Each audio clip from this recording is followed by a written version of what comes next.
Hey everybody, it's CowTipper Vern again. When I left meetings, I didn't tell anybody why. I didn't write an exit letter. I didn't talk to anybody about it. And I didn't even try because I knew nobody would care. I don't think professing people care why people leave, or they don't want to know. Maybe that's it. Maybe they care, but they don't really want to talk about it. And that's a whole episode in and of itself. I'm going to talk about that some other day, I think. The silent treatment given to ex-professing people by professing people is pretty deafening. And it's unfortunate and it's sad and it ruins families. But it's almost universal. It's pretty common. Recently in our Facebook group, somebody asked about exiting experiences. The experiences of people as they exited. Whether they wrote exit letters, whether they told people, whether anyone was curious why they'd left. And I haven't read through all of the comments, but I think it's probably safe to say that most people were never asked about it. And that's unfortunate, and it's sad, but it's very, very common. But in this post, someone asked, well, if you could reach out and say anything to those people, if you could talk to people in meetings, what would you tell them? If you could just get an audience with them, what would you like to say to those people? How would you talk to them? What would you tell them? I thought that was an interesting thing to ponder. I didn't write an exit letter because I didn't think anybody would read it, but I also wasn't sure what I would say at the time, and I've thought a lot about it since, and I'm still not sure what I would say now, but I would love to have a conversation with somebody who's inside. I've tried a few times, and it's gone very badly every time. And that could be on me, too. I think there's some defensiveness on both sides of those conversations. And that's unfortunate, but it's reality. And again, I'll talk about the whole silent treatment phenomenon separately. Someone asked me a similar question one time, and I wanted to consider it as well, which is, why is it so hard to talk to people inside? What's the challenge there? What would have to happen for everyone to be on equal footing and have a conversation, a healthy conversation? And I think that's a great question. I also think it's a nearly infinite question. It's a huge question with a lot of assumptions and a lot of possibilities built into it. It's a huge topic with a lot of possibilities and a lot of perceptions and all kinds of things. But I thought of a few key things that would have to be in a conversation if I were ever to sit down and talk to a professing person who's fully in about the state of meetings right now. Workers write so many letters, and a lot of them come to us now. Being admins of a support group, we get all kinds of letters and communications from everybody, and anytime anything's on a field-wide distribution, it seems like we get a copy of it. And there's some themes built into those letters, and as I'm reading those letters, I think, wow, no wonder no one can talk to professing people. They live in a different world. It's a different reality. I think if I were to talk to them, I'd have to level set some expectations and level set reality a little bit. I think if I were to talk to them, I'd have to come to some basic agreements about some basic facts, basic ideas, basic understandings of the world and understandings of the 2x2 belief system and its effect on the world. And if that couldn't be done, I'm not sure if a conversation could be had. So I think today I'm going to talk as if I'm writing a letter. I'm not sure to whom. An overseer maybe, a family member, an elder, a worker, I don't know, somebody. Just anybody in the 2x2s. I'll call it a letter to the shareholders. I'm going to work out a rough draft of what I would put in a letter if I were writing one back and say, if we're going to have a conversation, we need to understand a few different things. These assumptions need to be accepted by everybody involved, or a conversation just can't happen. If I could sit down with a 2x2, any 2x2, and talk about what's happened over the last few years, and talk about my feelings about them as a belief system, and as a culture, and as a community, the things I talk about in this episode today would need to be part of that conversation, or the conversation couldn't happen. And maybe it wouldn't be a conversation. Maybe it would just be a letter. You know, we see all these worker letters. Well, this is my response letter. I'm going to call it Letter to the Shareholders. Obviously, I'm being a little bit sarcastic with that title, but you get the drift. Anyone who's still inside the 2x2s, truly believing, and maybe a little defensive about everything that's gone on, would need to hear this before I feel like I could have a true, honest, thoughtful, authentic conversation with them. So here's my rough draft of the letter. Dear 2x2, Maybe I shouldn't say that. Dear professing person, dear worker, dear elder, whatever. Dear shareholder. So often in worker letters or letters among the friends or even posts online, there's this theme of everyone's out to get you. You're being attacked. You're being attacked by the X community. You're being victimized in some way. That the devil is at work against you, that the world, the flesh, and the devil are all against you. Everyone's working against you and trying to destroy God's one true way, trying to destroy your beliefs. I have a few thoughts about that. Number one, I don't care about your beliefs. That sounds weird, but I actually don't. I believe that the belief system has some problems with it, some inherent problems, and problems that are leading to all the problems you have now. And I believe that the system creates victims. But that doesn't have anything to do with your belief in the Almighty. I would never criticize somebody's belief in God, or belief in the Bible necessarily, or belief in any sort of higher power. I don't care about that. And no part of me would ever want to change somebody's belief in a higher power. I have no new gospel for you since leaving. Since leaving, I've never talked about trying to get someone out of meetings or trying to get someone to change their beliefs because I don't want to do that. I don't want to take custody of somebody else's beliefs. It's too much work. I have no new gospel for you. I don't have a new belief system that I think you have to come to. Some people do. Some people leave meetings and find the next one true way and try to get everybody to go to that. That's not my jam. I'm not interested in that. I don't want you to go down the street and join a new church, unless that's what you want to do. I don't actually care about your beliefs in higher powers, but I do care about the culture, and I do care about how you treat people. I care about your impact on the world. I care about your impact on individuals, myself included. I care about your impact on everything you touch and everyone around you. I care about the impact that meetings have and the friends have and the workers have on the communities they're in and the communities they ignore, like LGBTQ issues. I care about that a lot. I'm not going to tell you what to believe, but I do think that some of those beliefs lead to bad actions, and I think that should be considered. I'm not trying to tear apart the ministry. I've never done that. I've never wanted to tear apart the ministry. The ministry is tearing apart itself right now by not looking for accountability, by not seeking it, by trying to be a moral authority, but not taking any moral actions. They want the authority, they want the power involved in being able to tell people what to do, but they don't want any authority or accountability. They don't want proportional accountability to the authority that they have. Sometimes in these letters, workers say that the X community is a bunch of bitter ex-members who are working against them. And I can promise you that that's not true. No ex-member could ever manage to do the damage to the ministry and the belief system as the workers and overseers have done themselves. That would be impossible.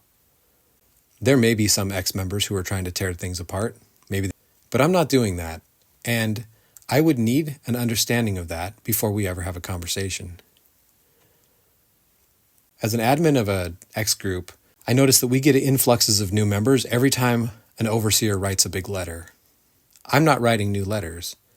The admins of my group and people in my group are not writing letters. No one's threatening workers. No one's threatening meetings. Members leave not because someone on the outside threatened the ministry. They leave when the ministry shows that it's not responsible, shows that they take no accountability. When current members understand the crisis that's happening right now in the 2x2s, and they go to the workers about it and ask for help, and the workers turn them away, that's when they leave. It's rarely the belief system itself that causes people to leave. Very, very often, it's the interaction between people that causes that. And people like you who are ignoring this are actually causing that. Maybe you don't realize that. It's very easy to say that the X community or people who've left meetings are working for the devil. We've heard that a few times. Or are just evil and worldly now. But we've never had to recruit for the X group. The workers do it for us by not being accountable. People posting funny memes online about convention never pulled somebody out of a meeting. On a personal level, I can say that as an admin of the group, I've never advertised for the group. I've only shared with a single-digit number of friends that I even am the admin of it. Of course, everyone knows now, but I may have only invited 2 or 3 people to our group ever, and we have over 5,000 members. The group grew thousands and thousands of people, not because the X community is against the ministry or trying to tear it down. The group grew because the ministry showed that it wasn't able to handle a crisis.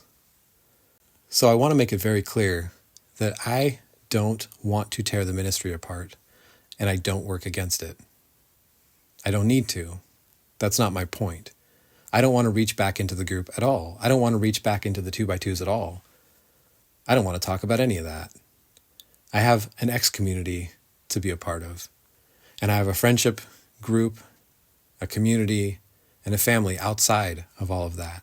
I don't need to go back in for more. So I need it to be understood up front that I'm not working against you. Saying that you're being attacked while you clearly have hundreds and hundreds of victims to your system, a system that you're upholding and part of, is an abusive way of looking at it. Anywhere else in the world, if somebody was involved in a system that was creating victims and survivor groups and all the things that have come down post-Brewergate, if a group was creating victims at the rate that the 2x2 culture was, while claiming victim status because they're being attacked, that would be seen as an abusive system anywhere else in the world. The scandal is very, very real. And the realness of the scandal is point 2. The next thing I would need agreement on, before I could ever even have a conversation with a professing person, is that there is a scandal and it's a big deal. It's a gigantic problem and it's very, very real. It's large, and the people affected are real people. They're people you know. They're people in your meetings, almost certainly at this point. So many of these worker letters and letters from the friends say that the problem is exaggerated, and I would ask, exaggerated from what? What is it really? How bad is the problem really? How bad is the scandal really? If you could restate the problem, how would you state it? And is it acceptable? Or does something need to be done? And what needs to be done? How much of a problem is acceptable? And I don't necessarily need an answer, but I would really appreciate the consideration of that problem and the understanding that if you think it's being over-exaggerated, you're in the minority at this point. If you can't agree that there's an abuse scandal within the professing community, then I don't think we can have a conversation. Understanding this and acknowledging it is a prerequisite to any conversation at this point. Anybody who thinks that the problem is exaggerated and blown out of proportion by people who are trying to ruin your belief system and work against the workers and work against God, that conversation can't happen. If you believe that the whole situation is exaggerated by the devil and his minions trying to tear down God's true way, then we can't have a conversation yet. So that's what I would say to anyone in the 2x2s. The reason this is important isn't just because accepting reality is always important. It's because it affects a lot of people and it affects everyone around you. And I don't want to have a conversation with somebody who hasn't accepted the reality around them and accepted that the people that they're talking to have been affected. People in the 2x2s have been slammed into a faith crisis. People who believed and never doubted for a moment in their life have had the curtain pulled back in front of them and seen some terrible, terrible things and are shocked by it and don't know what to do. A faith crisis is a real thing, and it's a very difficult process to go through. People you know are struggling and suffering right now. There's trauma happening right now, not just because of the abuse, but the after effects, the realizations, the understandings, the memories that are coming back, the realizations that they weren't in a safe place. And it's made much worse by people who won't accept it. People who have witnessed or been around or even themselves suffered trauma are surrounded by friends and family who don't believe them. And that's another level of trauma. I don't know much about trauma, but I know that it doesn't help when people who you are supposed to love and care for don't believe you and won't accept it. And that's why it's important to accept that precept before even having a conversation. People are seeing their faith unravel in front of them, and it's an awful experience. I can speak from experience myself about that part of it. People are learning things that are terrifying. They're learning things about people they trusted and called aunt and uncle. People are hearing stories from their friends that they never knew. Multiple times I've heard of people realizing that at least half the women in their Sunday morning meeting had been abused at some point in their lives or assaulted. That's a terrifying realization. Now people are seeing their friends and family in the news, recognizing them in the news, recognizing them in the documentary, seeing people they know online in articles. And when some people just aren't accepting that the scandal is real and other people are going through an absolute train wreck of a realization, the middle ground here is shaky. Even if, like me, you didn't realize the scandal was happening until it broke open, you still need to accept that it's happening, or a conversation can't happen. So if I could say anything to a 2x2, I wouldn't until they could accept that. And at that point, we could sit down and talk. I just need to know that there's empathy. I need to see empathy. And if your belief system overrides empathy, then that's on your belief system. And I'm not going to tell you what to believe. I don't care if you believe in God. I don't care who you believe in. But I need to see empathy for your fellow man. I need to see kindness. And I need to see gentleness. All the things you talk about, all the things that you say were like Jesus, I'd need to see that first before a conversation could even happen. And speaking of how you treat people, the last thing I would say to a 2x2, if I could speak to them right now, would be that how you treat people matters. But not just that, how you treat people is a choice. If I could say anything to a 2x2 right now, I would want to make sure there was an understanding up front that the stances they take, the opinions they have, and the beliefs they have, and how they treat people based on those things are a choice that they're making. How you treat people matters. I think a lot of times when you're raised in the 2x2s, you're raised to not have choices. You're raised to think that all the choices are made for you, either by the workers or by God himself, that you just believe and follow, you don't make choices. And I think I would want to tell a 2x2 that you actually do have choices. You get to decide some of these things. How you treat people matters. If an abuse victim comes forward and says, I have been abused, you have a choice whether to accept that or not. And if you don't accept it, that's on you. And so I would need to know, going into a conversation like this, that the person understands that the choices they're making are their responsibility. Oftentimes, professing people seem to think that when people leave meetings, it's because they just hate the belief systems, hate God, and want to go sin. Hopefully people have gotten over that by now. But I will reiterate that when people leave, it's rarely because they've stopped believing, actually. Sometimes that happens. Sometimes people just stop believing and leave. A lot of times they don't. A lot of times people leave because they were hurt or they felt lied to. Even people who believe. Right now, people aren't leaving the church in droves because all of a sudden they hate God and don't want to talk about him anymore. Many people are leaving and going to different churches. They're leaving because they were lied to. They were leaving because people aren't accepting the things I've talked about already. When I left meetings, it was partly because I realized that I had a crisis on my hands and no one inside could help me. My beliefs have changed slowly over time, but at the time I was very much believing. I knew that people inside would just tell me to stay and people outside would just tell me to leave, so I was stuck in the middle, and I knew that nobody inside would actually help me at all. People inside always talk about doubts being evil and questions being evil and doubt your doubts and all this stuff. That's not helpful to somebody who's leaving.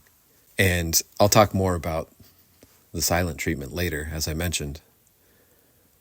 But I think it's really important for people inside to take responsibility about how they interact with other people, how they treat them.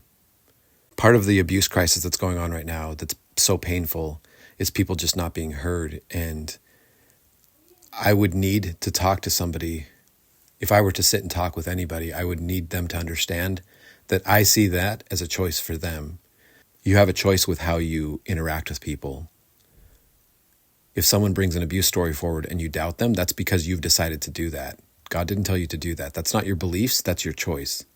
If you aren't listening to survivors, if you're not talking to unprofessing family or friends, if there's a disconnect between you and some professing family, if there's a disconnect between you and anybody, some of that is your responsibility. Professing people have a tendency to watch people leave meetings and think that the only agency here is in the people leaving the meetings. The professing people are still in the way because God is helping them, but the people who left have agency, so they left. Maybe they wouldn't say it that way, but that's how they act. An assumption I would need before I could ever have a conversation with a professing person at this point is that the professing person understands that the choices they have ramifications. The issues they face involve some of their own responsibility. If there's a disconnect between them and anybody else, it might be partly because of them. If a professing person is defending workers and abusers, part of that is because they've chosen to do so. You're allowed to make choices. You're allowed to choose how to treat people and how to interact with people and who to listen to. You can listen to workers if you want, but you have to listen to victims as well. You have to listen to survivors as well. You have to listen to everybody here. If somebody leaves meetings because their beliefs have changed and you don't talk to them anymore, that's your choice. Most of the time, that's not the choice of the person who left. In fact, I would say almost all the time. And I think professing people need to take this point very seriously. There's a worldwide scandal right now that's getting media attention, it's getting law enforcement attention across many countries. Not holding abusers accountable is a very public choice right now. And it needs to be considered. If I could talk to a professing person right now, I would say, you need to think about this. You need to consider how you're acting and how you're interacting with people, especially survivors. If there's a disconnect between you and them, that's partially on you, and you need to take responsibility for that. So much of professing is based on, well, God's will be done. Whatever happens, we'll just let this go. We'll just let God work.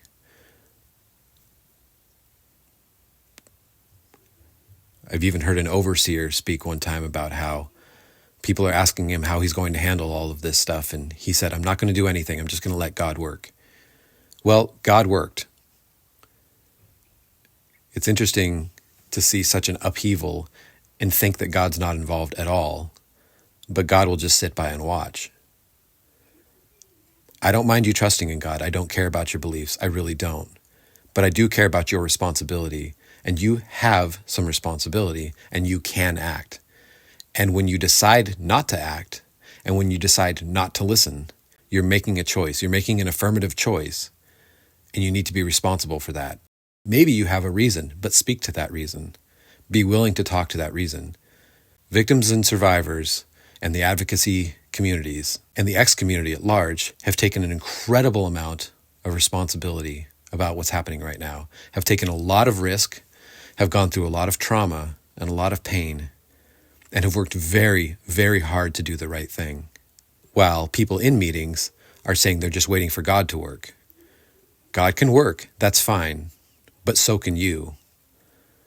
And if I were sitting with a 2x2 right now, I would say, you need to act. You need to take some responsibility. It's important that you realize that what you do has consequences, positive or negative.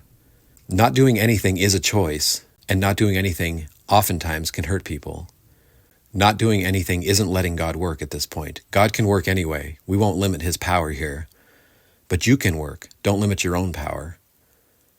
And again, I don't want to critique your beliefs, but I would think that God would be watching and want to know how you're handling survivors coming forward and taking so much responsibility in their own hands. So in summary, 3 points really matter to me talking to professing people from here on out. If a professing person wants to have a conversation, we have to agree on 3 points. Number 1, I'm not out to get them in their belief system. I'm not out to destroy their beliefs. Number 2, the culture that they're in has a problem, a very, very big problem, a very real problem, and we have to agree on the severity of it. And number 3, we have to agree that everybody at the table has some agency. It's not just that the X's left because they followed their own will, but the people inside are still being led by God. We have to admit that anybody at the table has agency and can make decisions. It's really important that we all agree on those things. Yours truly, your brother in this crisis, CowTipper Vern. You'll notice that I didn't defend my beliefs here. I didn't talk about my own beliefs. If I say I don't care about their beliefs, then I assume they don't care about mine. In fact, I know that to be true already. So I'm not going to defend my own current beliefs. I'm not sure that mine are that well put together, to be honest with you. You'll also notice that I didn't defend why I left. That's a separate topic, and that conversation can happen. The reason I didn't talk about those things is because I'm not ready to talk about those with a 2x2 yet. I don't think I can talk to professing people about really personal things, like why I left meetings and why I believe what I do, if I can't agree on reality first. If a professing person thinks I'm out to get them, or is defending a system that's hurting people, or is saying that they don't have any responsibility in it, that we're just going to let God work, that's not accepting reality on reality's terms, and so I can't have a conversation with them, so I'm not going to do it. I'm not going to waste my time. And I'm certainly not going to give them insight into personal parts of my life, like my faith crisis or what I believe. It's really important to have conversations with an even playing field and basic understandings. I would love to talk to professing people right now. I would love to. I would love nothing more than to talk to overseers, especially the overseer I know the best. But I don't think that can happen right now. In my time away from meetings, and since I left meetings, only 1 or 2 people have asked my opinion and have reached out in a way that I felt was good faith and willing to listen. Most people don't. Most of the people who I trusted for my entire life, who formed my belief system as it was, around whose values I based my values, and the people I looked up to have been completely silent to me. And I'll talk about the silent treatment another time and why it happens. But it does happen. It happens to all of us. It's disappointing, but it does. I would love to talk to those people, but I can't yet. Maybe someday I will. I'm still in the silent treatment phase. I'll talk about that another time.